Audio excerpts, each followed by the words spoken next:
Eu me chamo Paulo Davi e você está no meu canal. Estamos seguindo na nossa série Entendes o que lê e estamos lendo e comentando a carta aos Romanos.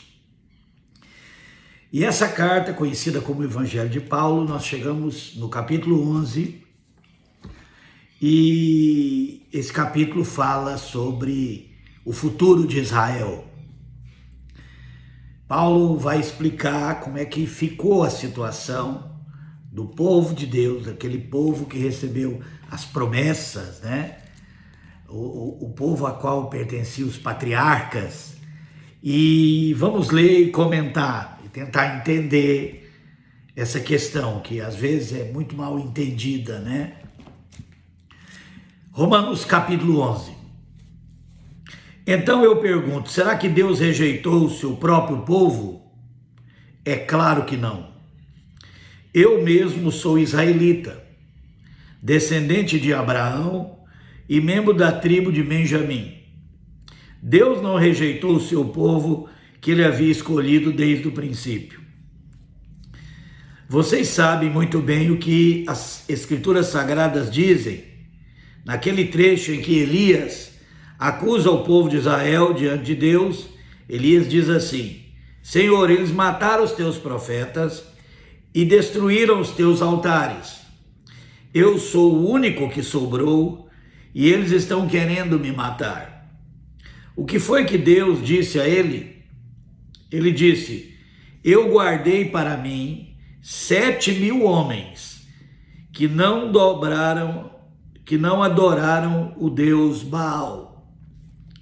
A mesma coisa também acontece agora. Isso é, por causa da graça de Deus, ainda existe um pequeno número daqueles que ele escolheu. Essa escolha se baseia na graça de Deus, não no que eles fizeram. Porque se a escolha de Deus se baseasse no que as pessoas fazem, então a sua graça não seria a verdadeira graça. Isso quer dizer que não foi o povo de Israel que encontrou o que estava procurando.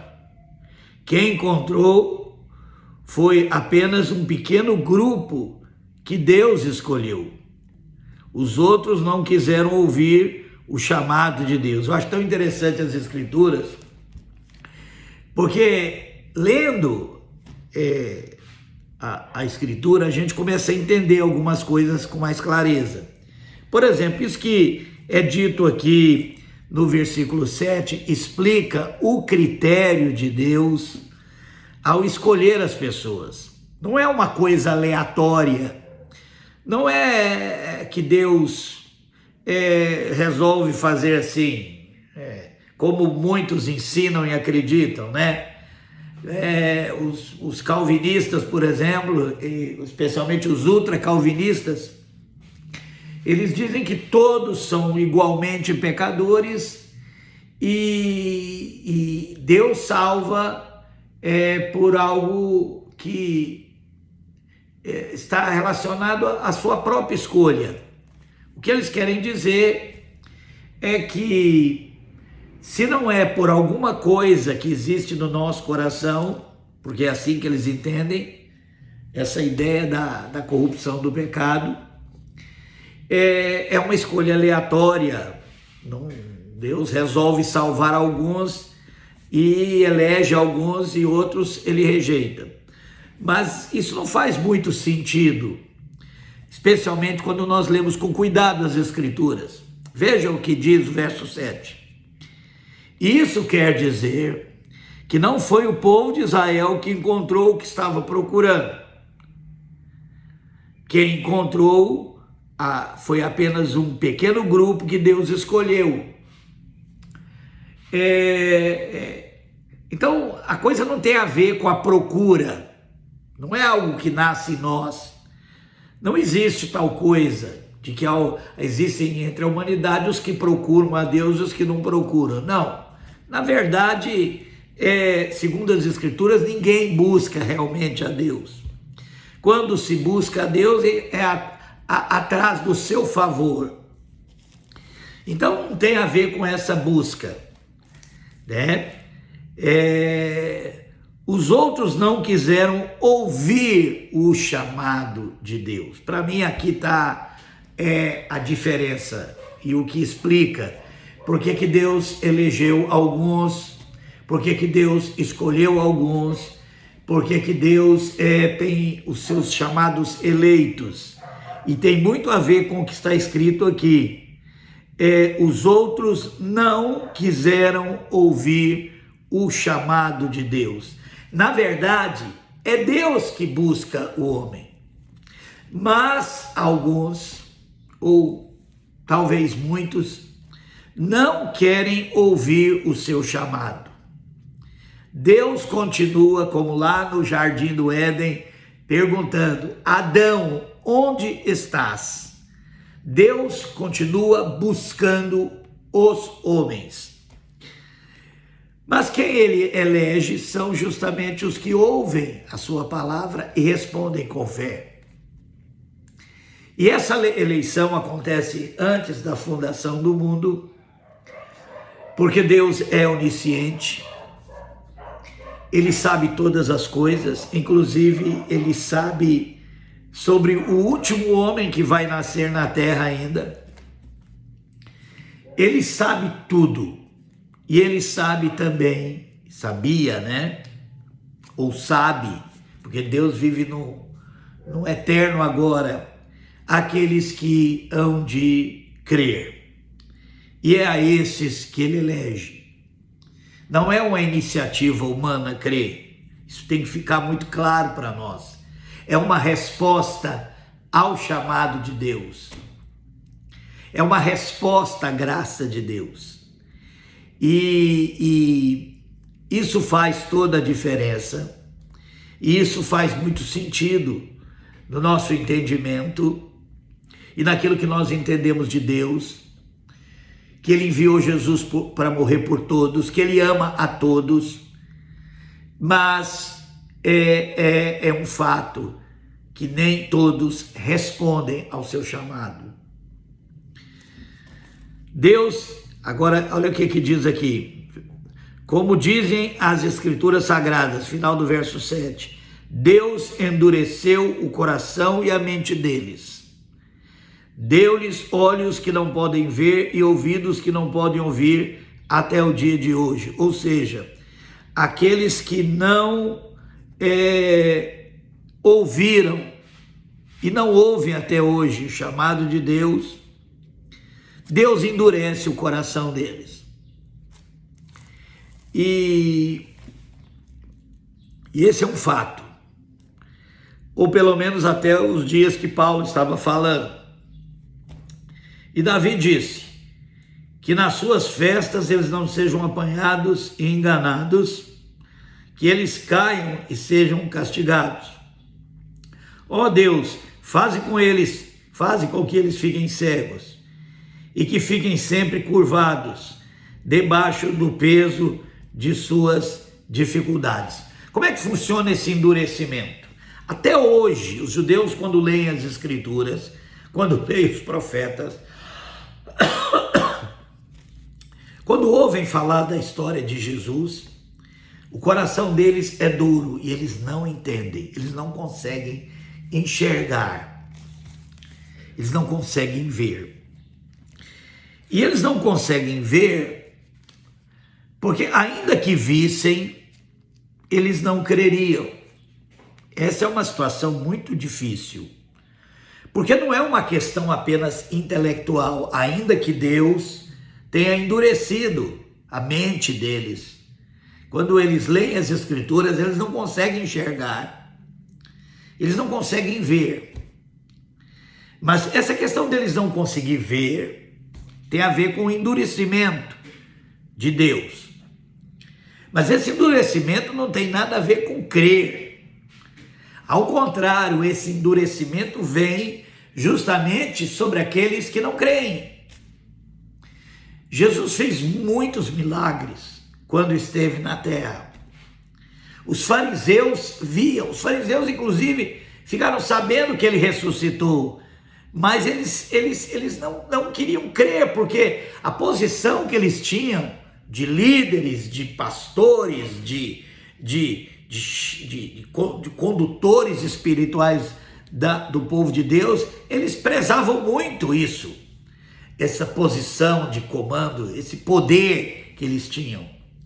Então eles estavam indispostos a crer, e Deus por isso então endureceu o coração deles.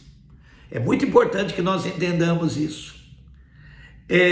Não é como muitos acreditam, que as pessoas não creem porque Deus endureceu o coração deles, e outros creem porque Deus amoleceu o coração deles com a graça. É assim que eles entendem, assim que muitos religiosos entendem, que Deus, por ser soberano e Senhor, eles têm uma compreensão dessa soberania de Deus de uma forma totalmente que atropela a liberdade humana, e a soberania de Deus não atropela a liberdade humana. A liberdade humana é um fato, é a própria característica do ser humano. A soberania de Deus também é um fato, porque Ele é Deus. Mas Deus, por causa da liberdade que Ele deu ao homem, Ele não intervém dessa forma que eles ensinam, de forma que, como eles acreditam que o pecado praticamente impediu o homem de crer. É isso que eles ensinam. Então Deus mantém alguns duros pelo pecado, ou endurece alguns, por isso eles não creem, e Deus amolece o coração através da graça, e por isso que as pessoas creem. Isso não faz sentido nenhum, não acompanha o que nós entendemos e lemos nas Escrituras sobre Deus. Deus ama o homem e Ele providencia tudo, e providenciou em Cristo para atrair o homem através do amor que Ele manifesta em Cristo. Mas Deus não força ninguém, a graça não é irresistível. E as pessoas não creem, não é porque foram endurecidas por Deus, ao contrário, elas são endurecidas porque não creem. É isso que Paulo está dizendo aqui, que aqueles que foram endurecidos porque não creram. E isso faz toda a diferença. Então vamos continuar. Verso 11. Agora eu pergunto, quando os judeus tropeçaram, será que eles caíram para nunca mais levantarem? É claro que não. Eu gosto muito dessa tradução na linguagem de hoje. Ela é muito mais clara, né, para a gente entender esse assunto. Mas porque eles pecaram, a salvação veio para os não-judeus, para fazer com que os judeus ficassem com ciúme deles. O pecado dos judeus trouxe grandes bênçãos para o mundo, e a sua pobreza espiritual trouxe ricas bênçãos para os não-judeus. Então, quando se completar o número dos judeus que voltarão para Deus, as bênçãos serão muito maiores ainda. Eu gosto muito disso aqui, né? Porque Paulo diz muito claro, ele mesmo era judeu, e ele mesmo foi alcançado pela graça, e muitos estavam crendo no tempo de Paulo, e muitos, no decorrer da história, muitos judeus se converteram, e há um número que Deus sabe de judeus que vão crer, né? E eu penso que talvez isso é uma das coisas que depende para a volta do Senhor, né? E eu sei que hoje há uma obra evangelística muito eficaz lá em Israel, lá nesse novo Estado de Israel, que existe desde 1948. Eu sei que há uma obra e muitos judeus têm se convertido. E pelo que eu entendo aqui da leitura, isso vai acontecer. E aqui eu quero lembrar uma passagem que está lá em Mateus 10, 23, uma passagem também que, desde que eu li essa passagem, ela pulou para meus olhos assim, e me deixaram muito, me chamaram bastante atenção. Mateus 10, 23 diz assim: estava falando sobre a obra de Deus, daqueles que haviam sido enviados para pregar, E Jesus começa a falar não apenas daquela situação onde foi enviado 2 a 2, mas por toda a obra. E ele fala aqui: quando, pois, vos perseguirem nessa cidade, fugi para outra, porque em verdade vos digo que não acabareis de percorrer as cidades de Israel sem que venha o Filho do Homem. E isso mostra, né, que a obra ali no meio do povo judeu nunca parou, né? Houve esse endurecimento em grande parte sobre a maioria dos judeus, e é isso que vai abrir a porta para os gentios, os não judeus. Segundo Paulo nos fala, e ele está nos explicando isso, mas a obra com o povo judeu não acabou. Não é que a porta foi fechada para eles definitivamente. Por isso que ele fala, houve um endurecimento em parte. E às vezes eu tenho um pensamento, né? Não é meu pensamento, mas eu sei que outros já pensaram assim, de que como o evangelho começou a ser pregado aos judeus primeiramente, Paulo fala muito sobre isso, primeiramente aos judeus, o próprio Jesus veio primeiramente para o povo de Israel, e por causa desse endurecimento, dessa incredulidade que levou ao endurecimento do chamado povo judeu, o evangelho começou a ser pregado aos não judeus, aos gentios. Jesus disse: ide por todas as nações, fazendo discípulos. Foi isso que Jesus disse lá em Mateus 28. E alguém já disse, e eu às vezes penso assim também, que como a obra começou lá, vai terminar lá. Então, até onde eu entendo, ou até da maneira que eu entendo esse assunto, no tempo do fim haverá um grande avivamento ali no meio daquele povo. Eu não sei o que tem que acontecer para haver esse grande despertar, mas é assim que eu entendo. E veja bem por que eu entendo isso. Então vamos continuar. Verso 13. Não, verso 12. O pecado dos judeus trouxe grande bênção para o mundo, e a sua promessa e a sua pobreza espiritual trouxe ricas bênçãos para os não-judeus. Então, quando se completar o número de judeus que voltarão para Deus, então há um número de judeus que voltarão para Deus, os eleitos, as bênçãos serão muito maiores ainda. E eu acho que ele está falando aqui da volta do Senhor. Agora estou falando a vocês que não são judeus. Enquanto eu for apóstolo dos não-judeus, terei orgulho no meu trabalho. Talvez eu possa fazer com que os que são da minha própria raça fiquem com ciúmes, e assim seja possível salvar alguns deles.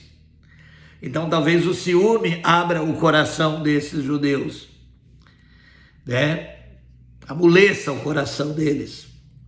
Porque quando os judeus foram rejeitados, o resto do mundo se tornou amigo de Deus. O que acontecerá então quando eles forem aceitos? Os que estiverem mortos receberão a vida. Está vendo? Está falando da ressurreição que acontecerá na volta do Senhor. Pois se o primeiro pão assado depois da colheita é dedicado a Deus, isso quer dizer que todos os outros pães também são dedicados a Deus. E se as raízes de uma árvore são oferecidas a Deus, os galhos também são dele. Alguns galhos da oliveira cultivada foram quebrados, e um galho de oliveira brava foi enxertado nela. Está falando sobre os gentios, né? Pois vocês, os não-judeus, são como aquela oliveira brava e agora tomam parte na força e riqueza espiritual dos judeus. que são as promessas e tudo que foi falado pelos profetas, e o próprio Jesus, né, Messias, prometido aos judeus, tudo isso nós recebemos, né? Portanto, vocês não devem desprezar os galhos que foram quebrados. Como é que vocês podem estar orgulhosos? Vocês são somente galhos, não são vocês que sustentam a raiz. É a raiz que sustenta vocês, e a raiz é Cristo. Nós sabemos disso. Em outra passagem ele fala isso. Porém, vocês dirão, sim, mas os galhos foram quebrados a fim de darem lugar para nós. Isso é verdade. Mas lembrem que eles foram quebrados porque não creram. Eles foram quebrados porque não creram. Não faria sentido eles não crerem porque Deus endureceu eles. Não, ao contrário. Eles não creram, aí então Deus vai endurecê-los e quebrá-los. Isso é o que Paulo está falando.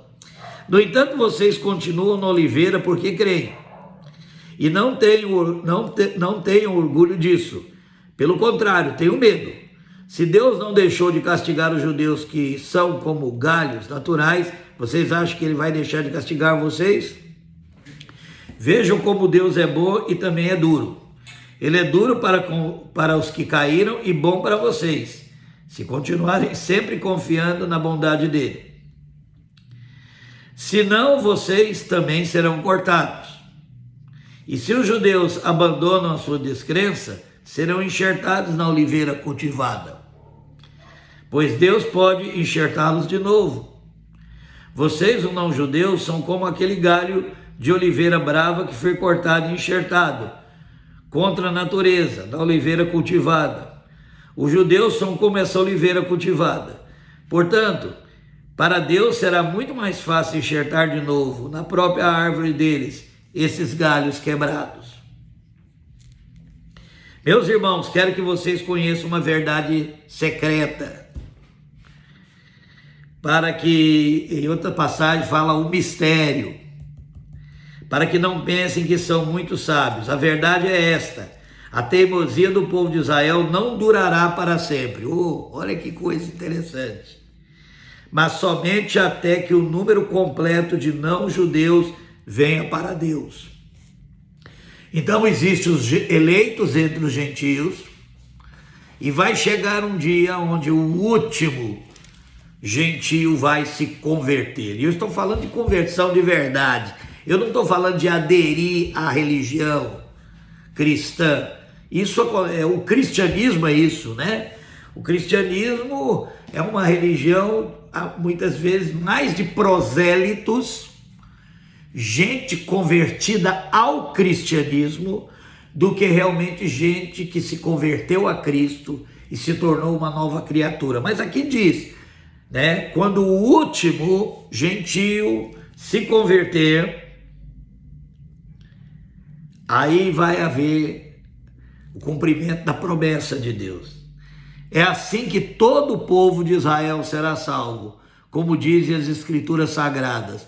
O Redentor virá de Sião e tirará toda a maldade dos descendentes de Jacó. Eu, o Senhor, farei essa aliança com eles quando tirar os seus pecados. Assim, quando eu leio aqui, eu vejo claramente que quando se completar o último não-judeu que vai se converter de verdade,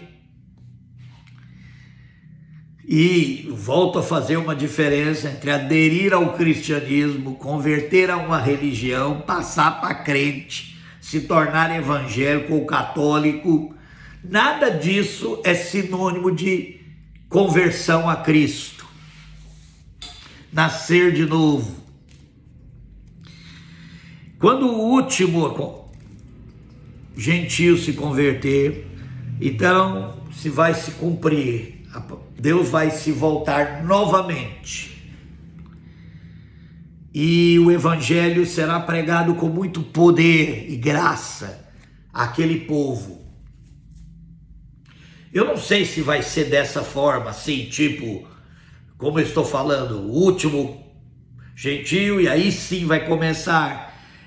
Talvez nós estejamos terminando o tempo dos gentios e começando o tempo dos judeus novamente.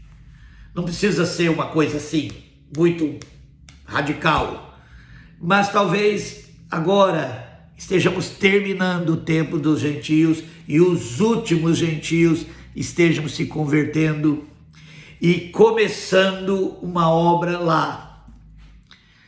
Eu não sei se a obra já começou, se já estamos chegando no fim dos tempos dos gentios, mas será mais ou menos assim.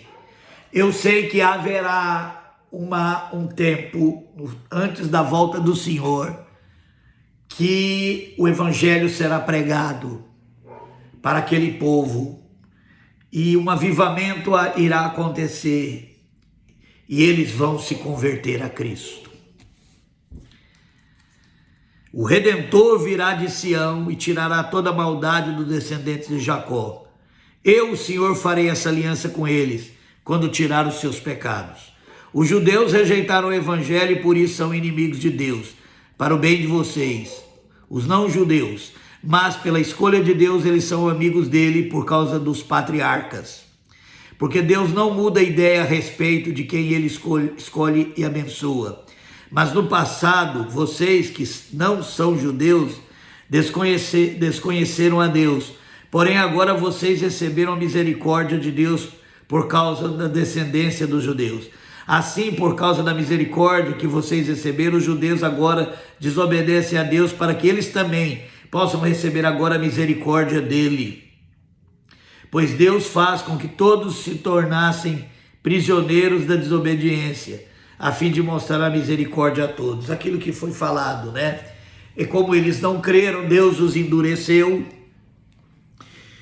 E isso não vai durar para sempre. Esse é o ponto, tá? E mesmo esse endurecimento foi em parte, porque muitos judeus converteram durante toda a história, mas sempre como uma exceção, né? Uma minoria. A grande maioria estava endurecida. E vai chegar o tempo, no tempo do fim, que vai terminar o tempo dos gentios. E vai voltar novamente o evangelho a ser pregado ali, no meio dos judeus. Cristo vai ser anunciado, talvez pela igreja gentílica, a verdadeira igreja de Deus. Não esse emaranhado de organizações religiosas, mas o povo de Deus. Talvez será assim. E essa ligação entre os gentios convertidos, pregando com poder aos judeus, vai abrir a porta para eles. E então virá o fim. Que Deus nos abençoe.